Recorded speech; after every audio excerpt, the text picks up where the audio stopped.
ये है talks news network और आप देख रहे हैं पॉलिटॉक्स, राजनीति का कच्चा चिट्ठा। मध्य प्रदेश में उपचुनावों की तारीखों का ऐलान हो चुका है। कमलनाथ और शिवराज खेमे में सत्ता हासिल करने और सत्ता बरकरार रखने की कड़ी जंग चल रही है। कांग्रेस और बीजेपी दोनों ओर से चुनावी रणनीतियों पर फाइनल चर्चाएं शुरू हो चुकी है। इसी बीच कांग्रेस ने चुनावों में मंगल कनेक्शन का तड़का डालकर कांग्रेस कार्यकर्ताओं में उत्साह बढ़ाने का काम कर रही है।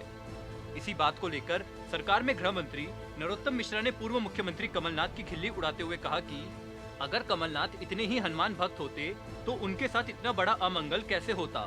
दरअसल मध्य प्रदेश में 28 सीटों पर होने वाले उपचुनाव की तारीखों की घोषणा मंगलवार को हुई। मतदान की तारीख 3 नवंबर और मतगणना के दिन 10 नवंबर को भी मंगलवार पड़ रहा है। अब कांग्रेस इस अजब संयोग को कमलनाथ से जोड़कर और उन्हें हनुमान भक्त बताकर प्रमोट कर रही है। जहां कांग्रेस इस बात से उत्साहित होती दिख रही है, वहीं बीजेपी में हल्की सी सही लेकिन अंधविश्वास को मानने वाले कार्यकर्ताओं में फुसफुसाहट जरूर शुरू हो गई है।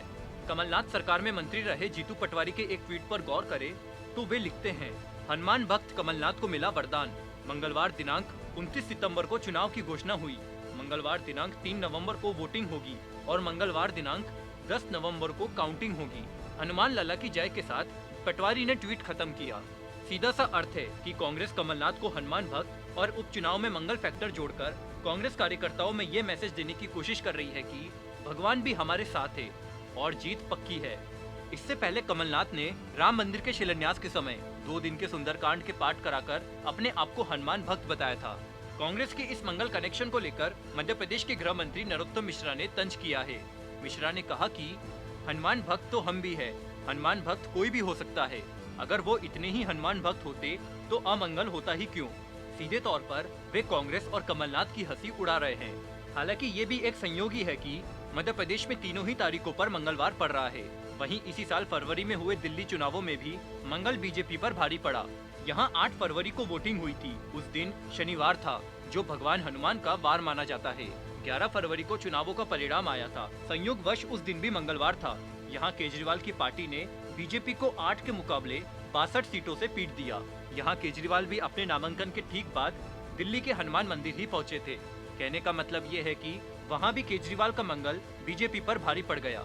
अगर इस बात पर हल्का सा भी अंधविश्वास कर लिया जाए तो ये मंगल मध्य प्रदेश में बीजेपी पर भारी पड़ रहा है।